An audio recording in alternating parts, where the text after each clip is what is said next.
Welcome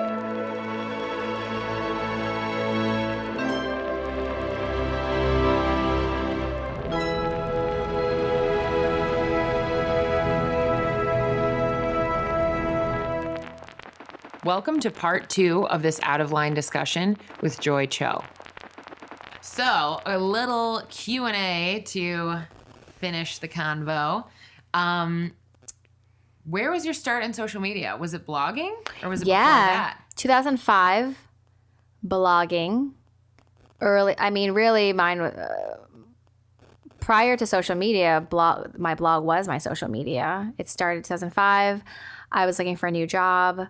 I started it on the side. I had just gotten engaged, so it was basically an online journal. And it became the impetus for me to start my own design company rather than taking a job with another company, because I was getting clients, freelance clients, through people who read my blog. So, to do a shortened version of the whole history of it, that really started what Oh Joy was, which was a design company, first and foremost, and secondarily a blog. But as people started reading it more and more, and as there became more social media, then I was able to focus Oh Joy on really our own work and not necessarily signing for other clients anymore, right around the time that my first daughter was born. So I remember when the blog was king. There was a time, I wrote a book about it. It's called Blog Inc. And it's still really very relevant in terms of how to start a blog and all the focuses and everything. But when I wrote that book, there was no Pinterest. There was no Instagram. It was really when you were talking about the blog as a way to share content. So crazy. Which seems so crazy, you know, because I'm sure in 10 years from now, we'll be talking about something else. Yeah, a word that we don't even know right now. Yeah. Which is crazy, too. Totally. But, 2005, that was like Facebook was barely becoming public for non-college students at that point. Yes. And there was no Instagram. There was no Instagram. Wow. So that Twitter started right around then or soon after that, I remember, or maybe when I started using it, which was later, but. Yeah, that's going way back in the social media days. Like, I remember when I met friends through Twitter. Whoa. Well, there were days when I met friends through Craigslist. That's really taking it back. When I met a friend through Craigslist, they'd be like, how'd you guys meet? And we're like, Craigslist? And they'd be like, is that safe to meet people off Craigslist? I was like, yeah, why not?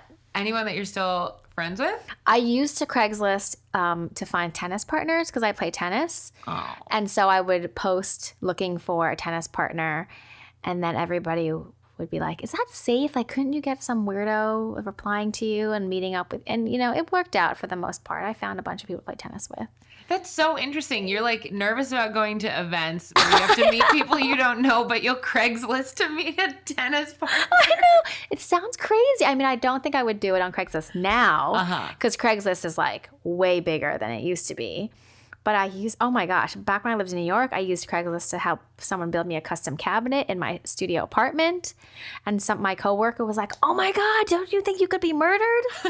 How could you do that? I was like, hey, he just showed me his portfolio. And then, we worked it out. And then he built me these cool custom cabinets in my studio apartment in Brooklyn. Did you ever get nervous when you were meeting people from the internet?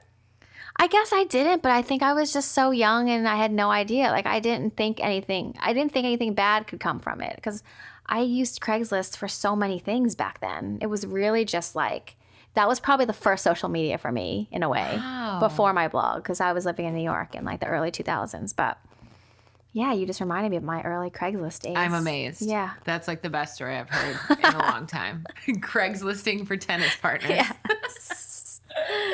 So, how much of your life is online and offline now? And do you like the ratio?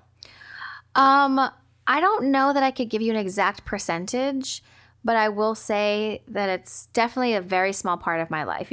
Like my personal life. Like, I share my work life, but in terms of my personal life, it's a fraction. I would maybe say of the social media that you see, I probably keep about 10%.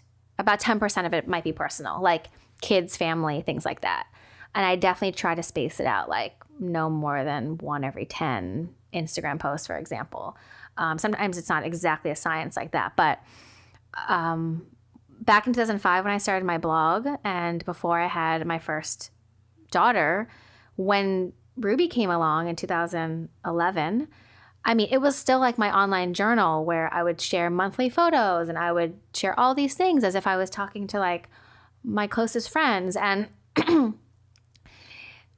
since I've had my second, and my girls are now 6 and 3, I've just been much more aware of having them on the site less. Like I don't have them in sponsored content unless it involves the entire family. Like I don't want my kids to be in a photo just to be in it because I'm getting paid for it. We'll get asked all the time for kid content or like something relating to a kid type of product. Oh, and can your kids be in it? And we just say no. We're like, no. And most of the time people still want to do it. And we figure out a cute way to show a kid type product or a food or whatever it is without kids in it. Because it's not, it's gotten more, I'm just more aware of it. And I don't think that there's anything wrong with it.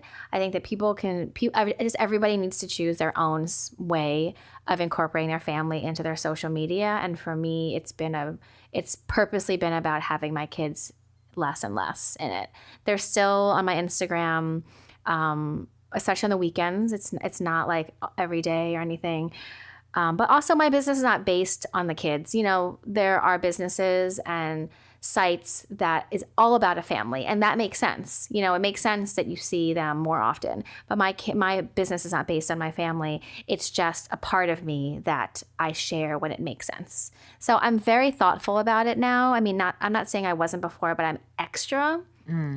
Because it's also kind of weird, like I don't really know how I feel about it. And I think there's no rules. Like people don't know the effects of what it's like to just share anything on the internet. They don't know what that is. And I'm not one of those people who's super paranoid where I'm like, oh my God, I'll never show anything. I don't feel that way, certainly.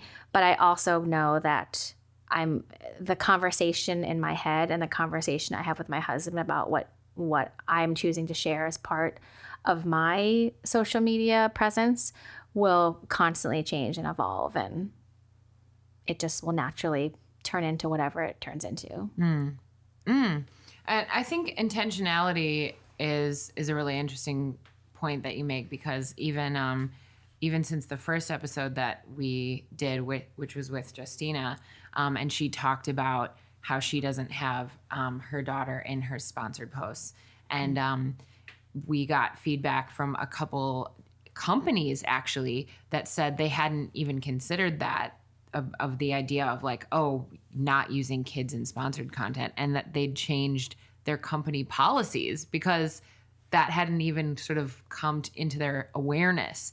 And so, like you said about just growing intentionality, sometimes it's not even about meaning to, like, I meant to, put my daughters on social media without asking them because they're little and they don't know what they're going to like yet. And it's more about just like, well, I'm going to think through it and be aware that they might not like that eventually. Yeah. Yeah. And you know what? I was on a panel, I think it was last year, and it was something relating to motherhood and social media. So everybody was a mom of kids of different ages. And there was a mom on there who has older kids, like 8, 10, etc. And when the question came up about how do you choose what to put of your children or your personal life on social media, she was like, I just ask them. And it was the first time that I was like, that anyone ever said that, because most of the people that I know don't have kids that are that age yet, or that I don't personally know them. So for her to say that meant so much to me, because now I do that. Now, granted, you can't ask a baby right if they want to be on social media. But with my oldest, especially with stories, and she is on my stories on the weekends usually, on this, like just stuff we're doing. It's like very ordinary stuff. But if I want to record something, she knows it, and I make sure she's okay with it.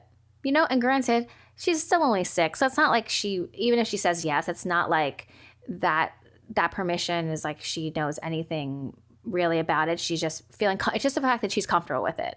Or if I want to record something and she's like, she doesn't want me to, or she doesn't feel like taking a picture, fine. Like I just don't want to be the parent that's like forcing my kid to take a picture for anything that is like part of my job. Yeah. You know, I just don't. I mean, I want my kids to be happy. I don't want them to feel like I'm forcing them. And it's not worth that, you know? Well, and even 20 years from now, if she isn't thinking specifically, I remember the day that I, said it was okay or not okay for my mom to post this, it even is creating the standard of permission just as a practice. Yes. Which is so important in life, I think, whether it's as adults, as friends. I mean, even with Jaden, we have a rule where he'll be like, please ask me before you start taking a video or a photo. Like, I don't want to just show up in one of your Instagram stories. Like, I want to know. I'm like, totally. That is awesome. And even just in the world of friendships, like, it's good to ask permission. It's really good to be like, are you okay with this? Are you comfortable with this? Is this okay? So they're going to be learning that as just a way of life from you. Not that, anyone's overthinking it, but just seeing that as a really good behavioral thing that they can learn from. I agree. And the thing with kids too, and in general, I really like the fact of what you're saying about even with friends, like asking permission before you post a photo of yourselves together to make sure that they feel okay with it. Like I would do the same thing, especially with kids and kids of friends. I rarely post anyone else's children on my Instagram, but even my close friends who have multiple times said yes in the past, because if they're in a photo with one of my kids or there's something, I will always ask them. They're like, you don't have to ask. It's okay. I'm like, I know, but I just want to ask. And even with our social media, like we have baby clothing and we have another account for our product line, and we regram, like that's the account where we'll regram people wearing our stuff or using our things. Everything with the baby, we ask ahead of time where we're regramming, because even though I think most people are okay with it and most people love it when you regram their things, anything having to do with kids, you have to ask. Like it's just, I don't know. I think it's just common courtesy. Yeah. Yeah, I agree. What do you tell your daughters about social media? Well, Coco has no idea. She's a 3-year-old. She's too little to understand anything on social media. Ruby, who's 6, is starting to understand a little bit more about how it's part of mommy's job. So she doesn't know the term social media, but she knows that what Instagram is in terms of like, she sees the pictures and she knows that there's like a video thing that we're doing, and she'll like to watch mine even when she has nothing to do with it. It's just my work day. Sometimes she'll watch it to see what I was doing at work. So, I mean, I basically just say that part of mommy's job is to make cool things and create projects that make people happy. And it's pretty similar to what I tell people about OJoy in general. And the goal is essentially to make people happy.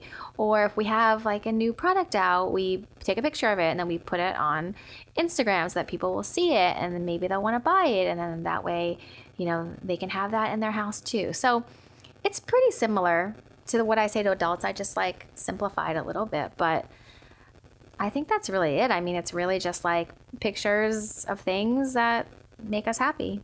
Yeah, that's cute. Does she ask questions about your phone, or does she want to borrow your phone?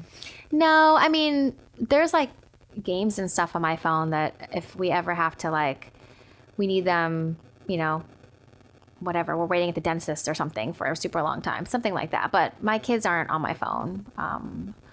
We really try not to have them be on that and think that that's the thing that they can have one day.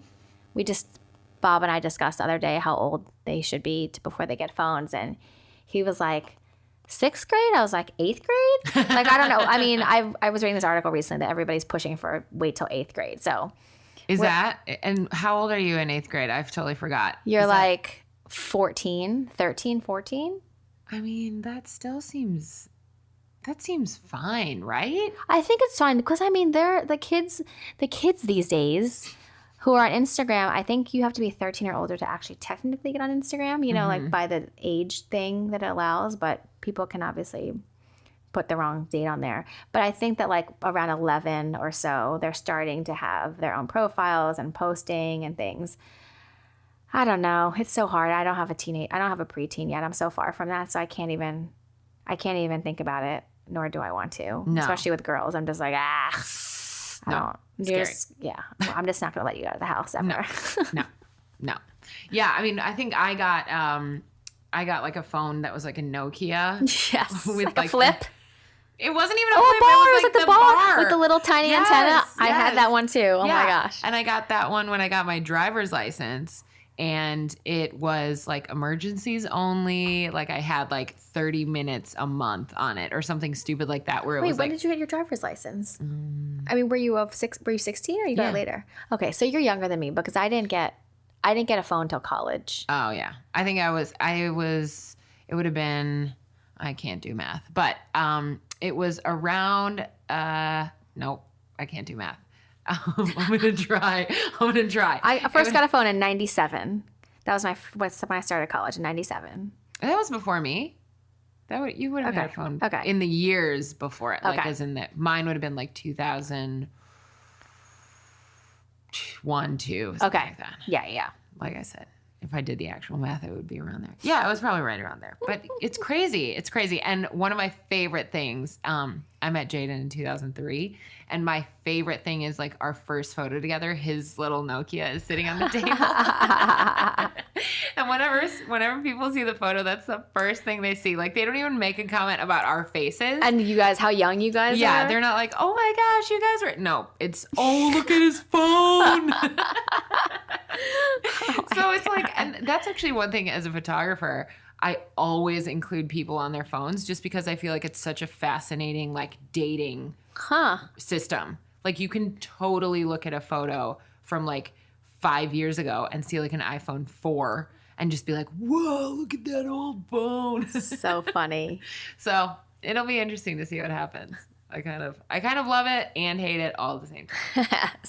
So I'm collabing with Cat Footwear for my first year of podcasting. Cool. And the reason I love them so much is because they are all about trust when it comes to creativity. And so I know that you work with a lot of employees. And so how does trust work with you and with them? And how do you trust them when it comes to creativity to kind of like do whatever your vision is and not have to kind of, micromanage them and follow them around to make sure they're doing exactly what you want? That's a great question.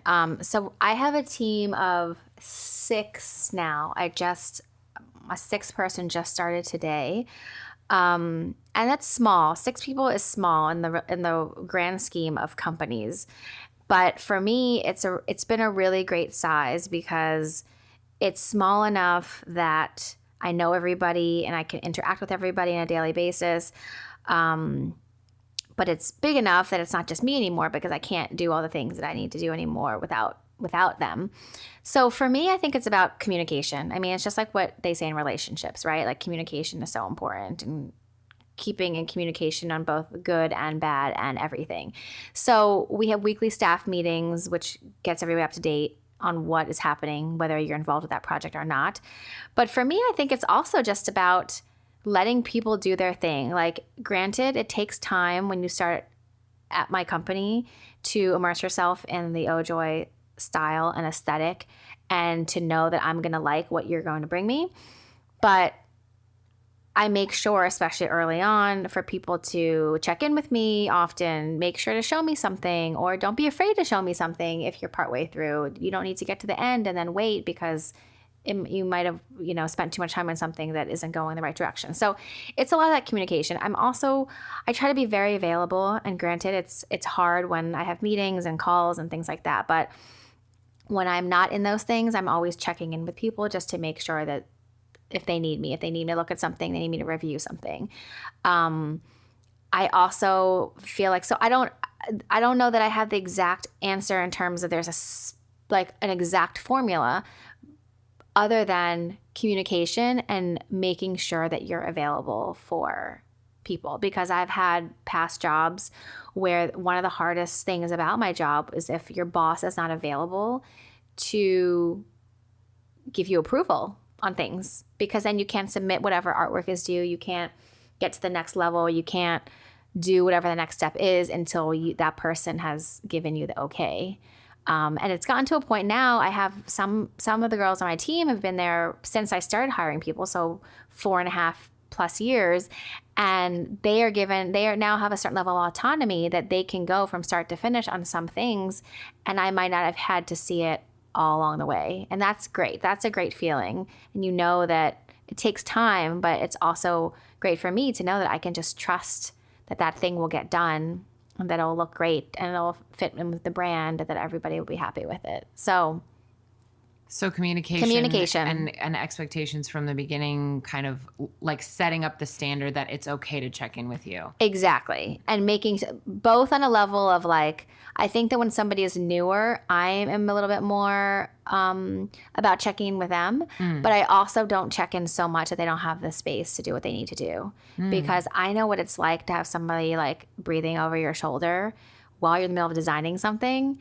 And you're like, I'm not done yet. Because you know sometimes things look worse before they get better. Oh, for sure. Especially when you're making something and you don't want people to see that point where it like looks worse because it hasn't gotten to the better part yet. And so I know like there's a special point in the middle of any kind of project where you just don't want to interrupt that flow. And so I pretty much like mostly let them come to me, but I make sure that they know that I'm available when I am available.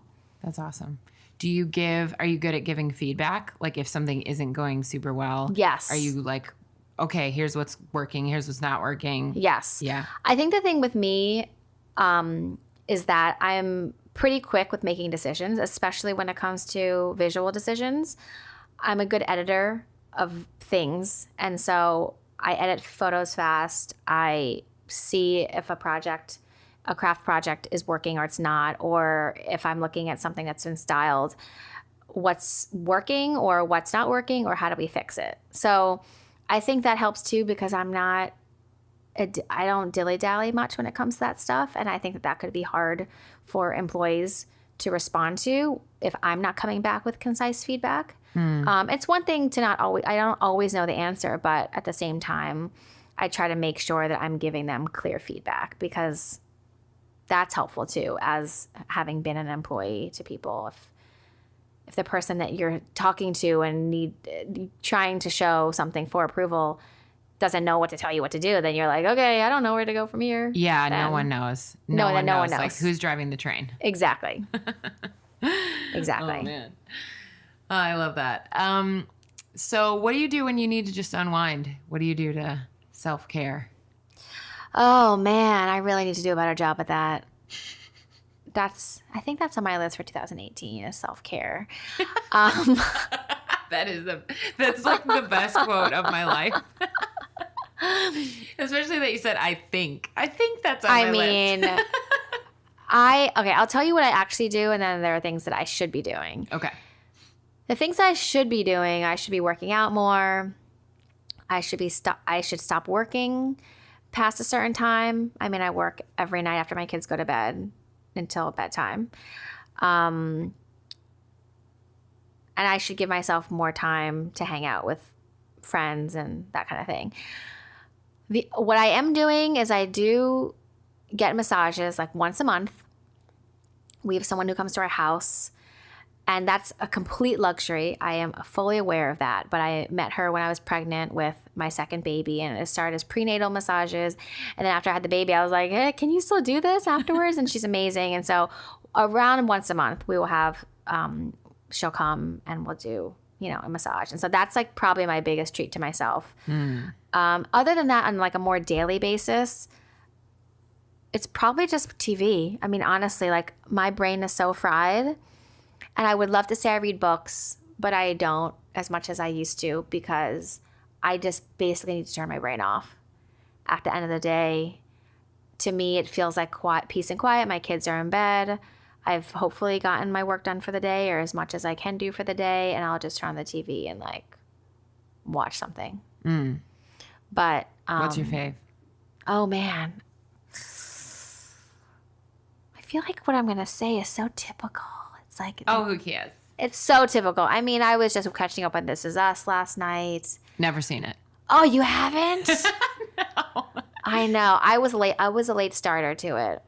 I just watched the first season of Stranger Things. Oh, yes. I also just watched OJ Made in America. Have you seen that? I know. I did not, but I heard that's so good. It's so good. So good. The problem with me is if I am more than one season behind, it's very hard for me to watch enough because I don't watch TV every single night, nor do I get to watch enough hours to catch up on something like that. So I have to kind of watch it. The latest I can do is like one whole season of catch up. Well, and I feel like maybe this is me projecting, but as like a content creator, I'm constantly like creating so much that I don't actually have time to consume what other people have created. Yes. No, it's true. And so sometimes I'm just like, I feel so bad because even when I want to watch something with Jaden, half the time I just crash and fall asleep because I've used up all my brain power. I've used up all my energy. And when I try to put something in my brain, it's just like done, over, gone. So Totally. It takes me forever to get through things, which is very sad. But Wow. Is This Is Us good? It's really good. It's worth it? I mean, it just depends. It's very sentimental and it makes you cry. But what I like about it is like it does this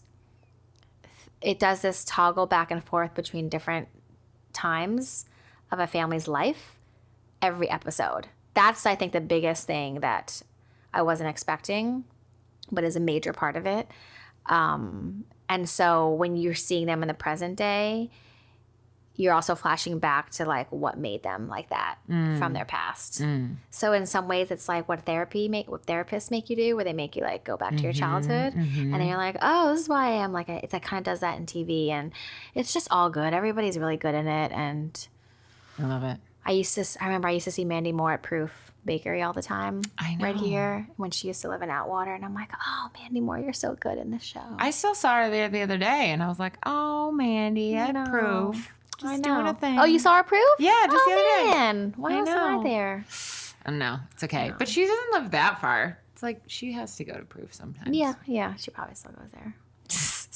I haven't seen it, but I used to, oh my gosh. My brother's favorite movie was Walk to Remember. Oh, yeah. And so I grew up just my last years at home, my brother was just listening to her sing all the time. So whenever I see her, I always just hear her just being like, I want to be with you. Oh my God. It's like my favorite song ever. And Candy. It's my favorite.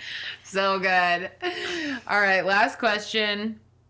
Speaking of all these weird people that you watch in This Is Us that have different stories and lives, what's something that you have in common with people even when they're really different to you? That's a really good question. Something I have in common with people even when they're really different with you. Mm-hmm. I mean, isn't it that we're all just trying to make it, right? Like, what does that mean, making it? Does that mean success in terms of job or money or marriage or family? Or is it just like getting through the day? And I think the biggest thing for me when I meet people in real life and we talk about both the ups and downs, it's like we're all doing the same thing, essentially. Like, yes, we have different jobs, we have different lives, we have different circumstances, but we're all just trying to make it. And we're all just trying to find some sort of like joy in our life that makes it like worth living. And I don't say that in a negative way, like what's there worth living, but like, no, really, like why be here if we're not doing something that makes our life worth living and makes us happy in whatever form that is? So I feel like that's what we all have in common. Like, why are we, the reason that we're all here? Mm-hmm. It's joy. Pure and simple. Man. And that's also my name. That's a nice circle. Well done. That's amazing. I love that. I agree. I buy it. Did you ask that to everybody? Yeah. Oh, you do? What does everybody else say? It's been so interesting. Like, no one says the same thing. No one has said what I just said? No. Oh, I feel like what I just said was so, like, typical. No. Huh. Some people say, I mean, it's so interesting, actually. I almost want to, like, keep track of what, I want to keep track of, like, what everyone says is like what they have in common, because if what all of you say is different, then maybe we actually have a lot in common with each other. What's something that someone else said recently? Like someone said that like nature is important to us, like being a part of like Mother Earth and nature. Someone said that we all just need love, like we're here just looking for love.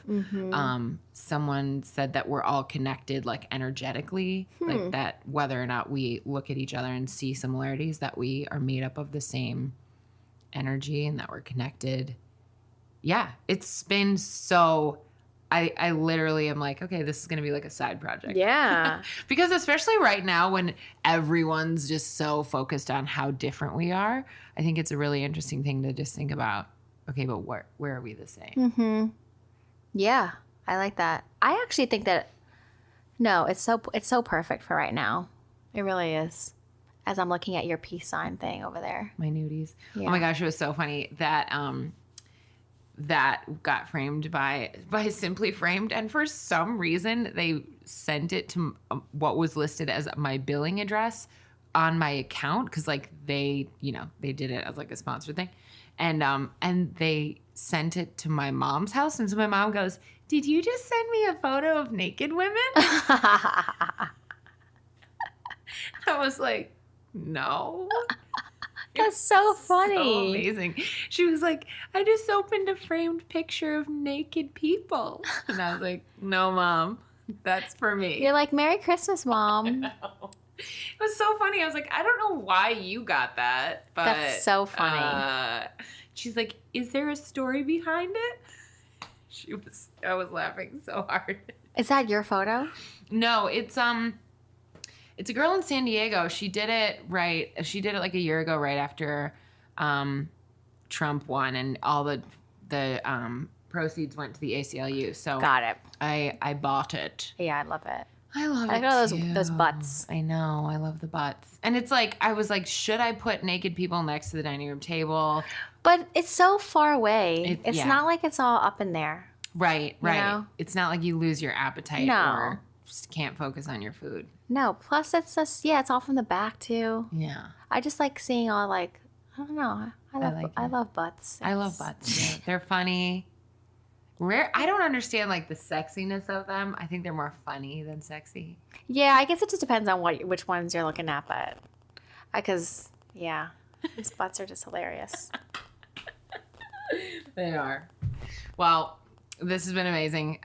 Thanks so much for letting me ask you weird questions. I love weird questions. You've been listening to Out of Line with Caroline Lee. Tweet me at Team Woodnote or tag me in your posts on Instagram using Out of Line Podcast, and let me know what you thought of today's discussion and who you'd like to hear as a guest on Out of Line next. This episode of Out of Line was produced by me, Caroline. All sound editing, engineering, and original music composition by Jaden Lee. And a big thank you to Cat Footwear for working with Out of Line this season.